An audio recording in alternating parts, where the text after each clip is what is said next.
Kenapa kau di sini? Kapag tanang malpipia.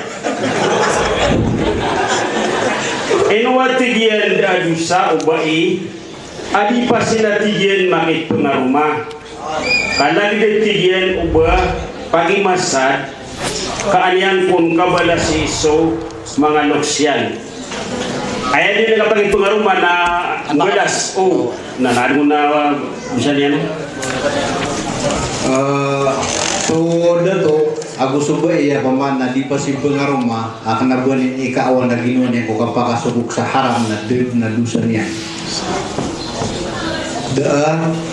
Dusa niya. Labon lagi mo tawa man na bayad na mapuplano niya. Tama piyo tumambuha plano. Kaginga ka pangaruman na ad nakakawajib yan, ad nakagasunat yan, ad nakakamubahin, ad nakakaharam yan. Kung lamon ng hukuman na magukito. Ay kakawajib yan na amay ka sutaw na ikil yan na ginawa niya si ko kapag lola sa marata. Ay manan yan na mayawi lawas.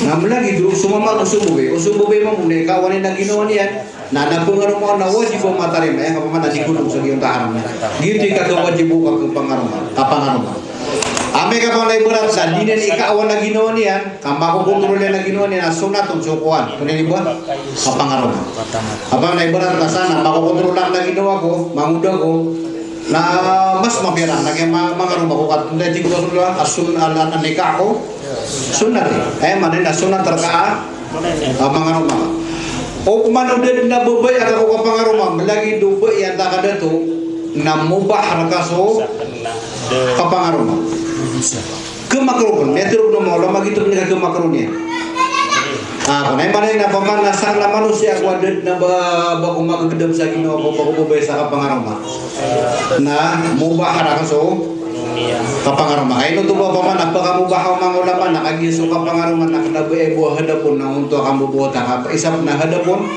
naging tasok naging tapakaranap kakubay napakaranap mamusubay sir kana na makapto bangakan paman na biya kapagbubakan paman na kaya servisyo mo bain na di nga mamudiga gusto aso bain na mubah ko to ay man nakagaharamian na uba kapangaruman okay ganda paman na ayataw ron na tao mga tawari di sa Islam paman ko pakai paman nakadima ng pamilya ay manan yung kapakay sila na dusa yung tuwa ba iya di basin magipengaruh maka mula sa nendo so loksya